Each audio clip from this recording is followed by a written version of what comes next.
Welcome back to the session where we're going to carry on with mechanics. In essence here, we're dealing with movement, aren't we? We're dealing with things moving with a velocity. Now we're talking about acceleration in the next problem, right? What is acceleration? Well, acceleration, we use the terms very loosely, actually.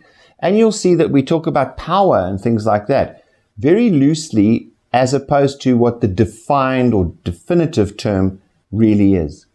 Acceleration is a change in velocity over a change in time. So let's just recapping, delta or acceleration is delta V over delta T, where delta means change, okay? What does that mean? It means we are going to be saying delta is V final minus V initial over time. Right? In other words, T2 minus T1. I'm just going to leave delta T like that, but you could put it, if you wanted to, which I will do, as T final minus T initial. Okay? T initial usually has a connotation of zeroed, okay? But let's just leave it at that for the time being. So what we're saying is delta, it's V final, and remember in physics, it's final minus initial. Okay? And that's the way we're going to do things.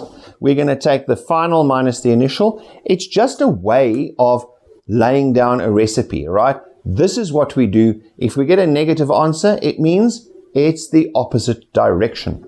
All right? That's all it means. Okay? So let's have a look at question 21 first. Question 21, not an acceleration problem, but question 21 says, under what circumstances is average speed equal to average velocity, and explain. So let's have a look at question 21. Okay, these are the kind of theory questions possibly that could come up.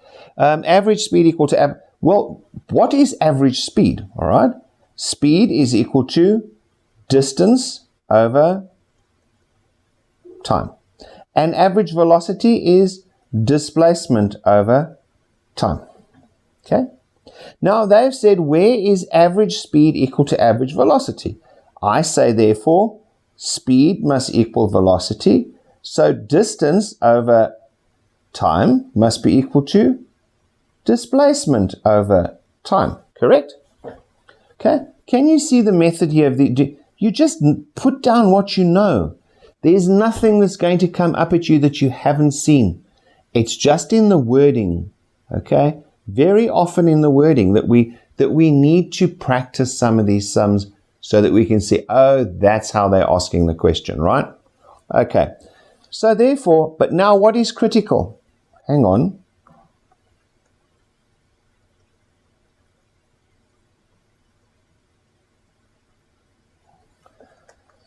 The time that we measure is the same time, isn't it? It's the same time. We don't measure two different times to get from A to B. We measure one time. So time stays the same. Therefore, I can cancel it out, can't I? In other words, if time was 10 seconds and there it's 10, so it cancels out. So it must be where distance equals displacement. Right? Distance equals displacement. That's where we've got them, where the speed and the average velocity are the same. Okay, let's have a look at question 22. All right. Question 22 has got a train is traveling at 200 kilometers an hour due east. When the driver replies, okay, what do I do first? I set it up as my drawing. Okay, and a train is traveling, this way is east, right? So this is east. Woods is that way, like that, and it is traveling that way at 200 kilometers per hour. We'll trigger, remember, there's a trigger thing here. Whoop, whoop, whoop. What's the trigger? Kilometers per hour, kilometers per hour. Warning, I know that sounds ridiculous, hey, but you'd be surprised how you guys are going to be doing this under pressure. So when you're under pressure, I'm trying to put these things in now that says, the moment you see it, you hear me saying trigger and you go and do it, right? It's that sort of thing. Until you are, I'm not trying to brainwash you, but in a way I kind of am, aren't I? I'm trying to say, guys, here, there's a trick. Do this, do this, do this. So we say 200 kilometers per hour. Oh, wait a bit. We've got to convert 200 kilometers an hour per hour to what? Meters per second. How do I do that? Well, how I do it is I always do it like this. I say, right, I am converting it, not like that, meters per second. How do I convert kilometers to that? And how do I convert hours to seconds? Well, I have to take kilometers per hour, right? And kilometers to that I times by 1,000. And over here I times by 3600. Therefore, I times the top by 1,000 and divide by 3600. That is going to then give me, just take it from here, that is going to give me 55.56 meters per second. So I'm going to put this as 55.56 meters per second. And this is V initial. That's the velocity now. Then I say, right, he applies the brakes over 10 seconds to bring the train to rest or to a stop or,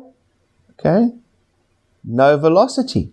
So what happens after time is 10 seconds? Okay, now the train is there, isn't it? All right. And what's the velocity here is 0 meters per second. So they say, calculate acceleration. What do? I say acceleration is V final minus V initial over time, which is 0 minus 55.56 over 10. Okay. Therefore, it's going to be minus 5.56 meters per second squared. Always remember your units, right? Okay. And I have got a negative minus 5.56. All right. Now, what is the next question? The next question is, using the accelerator in A above, calculate the velocity after applying the brakes for 8 seconds. Right, let's go back to our scenario. We said that we've got a train traveling over here. Okay. Train traveling V initial here of 55.56 meters per second, right? 55.56 meters per second. What is it going? Now I'm applying an acceleration of minus 5.56 meters per second squared, right? All right, so what is going to happen to my train is going to slow down, right? I am asked to find V final, correct? 10, and they've told me that, and I say 8 seconds. So I know time is equal to 8 seconds, right? So what do? Now this is the time where we say, right, remember, acceleration was V final minus V initial over delta t. Well, let's put in what we know. Minus 5.56 is equal to V final we don't know, minus 55.56 divided by 8. Now you solve for V final, and V final comes out at 11.08 meters per second. All right. Can you see how the drawing has helped? The next one, we're going to do even more, into the drawing. So on the next one is a ticker tape timer. Now, on the ticker tape timers, right, the important thing about this is the following that I'm going to deal with you, right? Okay. Right. The first, we convert the displacement to the distance between. Look at what we've been given. We have been given a ticker tape timer, all right? Now, these are basically we all know what the ticker tape timer is about, right? You've got a little ink thing that's going da da da da da da da da on there, and the tape is being pulled out and it's making dots, right? And we measure distances between dots, okay? But there's a specific way of doing, okay? They have told us this is the ticker tape timer A, B, C, D, E, F. A, B, C, D, E, and F, okay? A, B, C, D, E, and F, all right? So what we've got there is that. Then they say the displacement AB, right? They've given us a whole bunch. You must go and put it onto your table. They have told us, and I'm going to do it underneath, because what we have to do is we have to, first of all, say the distance between each of those. This is 0.56 meters. This is 1.19 meters. This is 1.81 meters. This is 2.44 meters, right? 2.44 meters, okay? I see that I didn't need the F at all. I don't know why I put it in on my thingy. I think I was going to do it, yeah. All right? But they said, originally they said the distance A to C. They gave us an overall distance of AC, okay, equal to 1.75. Can you see what I did? I said it's 1.75 minus 0.56 gives me that number. The displacement is how far from the origin, all right? So we've measured it from the beginning A, and we've measured each one, all right? We don't need that. We need this that I've drawn over here, okay? The distance. Then we say, the next thing they've said to us is they said, okay, they said that it's the frequency is 40 hertz. So F is equal to 40 hertz. Therefore, time is equal to 1 over 40, and that gives us 0.025 seconds. What does that mean? That means it's 0.025 seconds between each dot. So you look at frequency, then you look at number of dots. And can you see? They tell us it's every 10th dot. Because it's every 10th, it means that A, the dot at A and the dot at B, there are, between A and B, there are 10 dots, okay, between us. So what it means is you say the time between these points now, okay, I'm just going to leave point F off, guys, so here we go.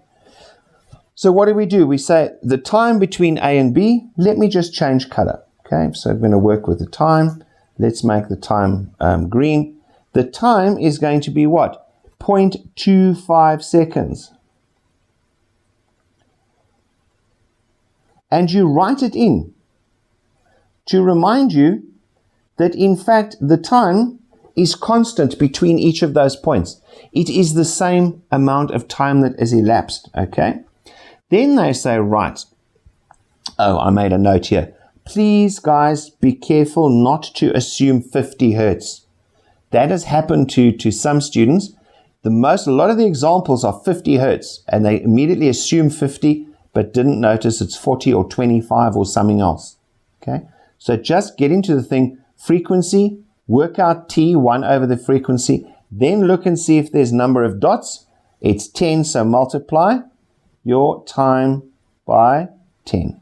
Okay, that gives the time between the measured ones, the ABCDs on the thingy, right? Then they say, okay, they want us to calculate the average velocity between B and C. Right, what I do is I say, right, they want the average velocity between B and C. Let me just go back to my thingy. So I draw a little line between B and C, and they say they want the average velocity there. All right, so what is that going to be? The average velocity between B and C, all right, is in essence, they're going to say what? Well, the average velocity, B and C, is this guy here.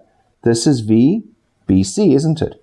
And how far did he go? It's 1.19 divided by 0.25, which is the average. In other words, the V average here between the two, can you see what I did, is 4.76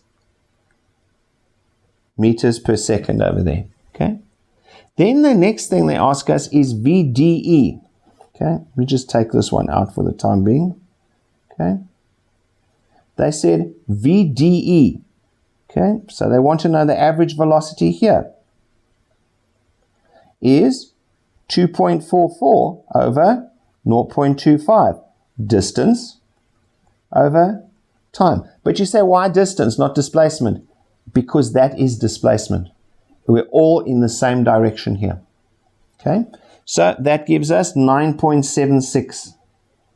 So VDE is equal to 9.76 meters per second. Okay, that was question number B. Okay, so this was question A. This is question B over here. Then they say, calculate the velocity at B and at D. Okay, I'm going to change now to blue. They want me to calculate the velocity at B, VB, and at D. They want me to calculate the velocity at D, V at D. How do I do that? Well, it's averages again. I say, well, hang on. Can you see here? That velocity here must be equal to 1.19 plus 0.56 divided by 0.25 plus 0.25. All right? Which is equal to 3.5 meters per second. It's this distance here, okay, between A and C, because the distance A and C gives me the velocity at B. Can you see this is all middles? It's all averaging out, isn't it? So we do the same. V at D is equal to 1.81 plus 2.44 divided by 0.25 plus 0.25. So the velocity over there is going to be 8.5. All right. Then, hence calculate the acceleration. Okay. What's the acceleration? Acceleration, let's go to red. Acceleration is equal to V final minus V initial over delta t. V final is what? 8.5 minus V initial, 3.5 over delta t. Now we have to go and look at the time. What is the time between there and there? Okay, and if you look at it, you will see the time is going to be 0.25 plus 0.25. Okay, because you can split it up from above. So that's going to be over 0.5, and I get an acceleration of 10 meters per second squared. Okay? All right. Suggest the physical force being measured by this experiment. What is the physical force? It's actually force of? Well, actually, it's not the force of gravity. It's the, I'm working out the acceleration due to gravity. So what's the first thing we do when we encounter one of these problems? Number one, we write down at the top over here. Let's just have a look. We write down at the top. We write down what our frequency is. Then we find the time by 1 over the frequency. Right? Then we check, are we measuring between sequential dots or are we measuring groups of dots? Okay? That's critical. Right. If we're measuring every 5 or every 10, it means that in between A and B, there are 5. So it's 5 times the time or the period. Okay? That tells us, then we draw it. You put your lines down if you want to calculate the velocity between B and C. It's the distance between B and C divided by the time from B to C. And if you go through this, you'll find it it's actually a very straightforward calculation, isn't it? So on these things you can see how I've gone through it like that. What I need you to do is to look at it logically and say to yourselves, well, hold on, all I'm doing over here is I'm actually taking 6, I'm just doing a quick calc.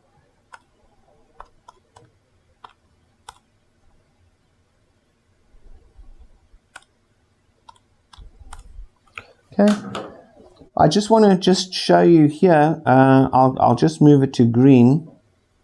Okay, look, if for example I took there, I can take between these two as well. Okay, we can take between there as well. Let's have a look what the acceleration is here with the green one, shall we? Well, V final minus V initial over delta T. What is V final? 9,76 minus 4,76. What's the time? Well, it's the time from here to here, isn't it? Plus this one, which is 0.25, and the time from there to there.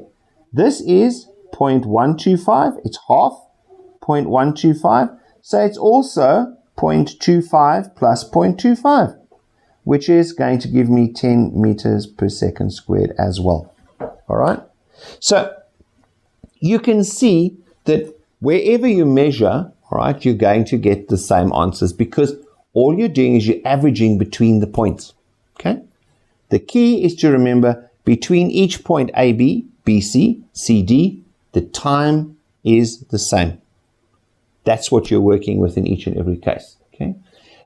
We're going to do on the next one. Let me just have a look. On the next one, we're going to start talking about we're going to start looking at velocity time graphs. Okay, which are quite a big portion. Do have a look through this ticker tape timer thingy again. Invent your own, right? Invent your own times between the dots. That might be it's quite a lot of work, but hey, it's worth it at the end of the day. But go through it and write down the elements of the recipe for it. I did in the formal lecture sessions, I did in fact do the recipe for this. Okay. Cheers. Good luck with it. Enjoy it. I'll be back with the next lot where we'll continue on graphs. Okay. Cheers. Bye.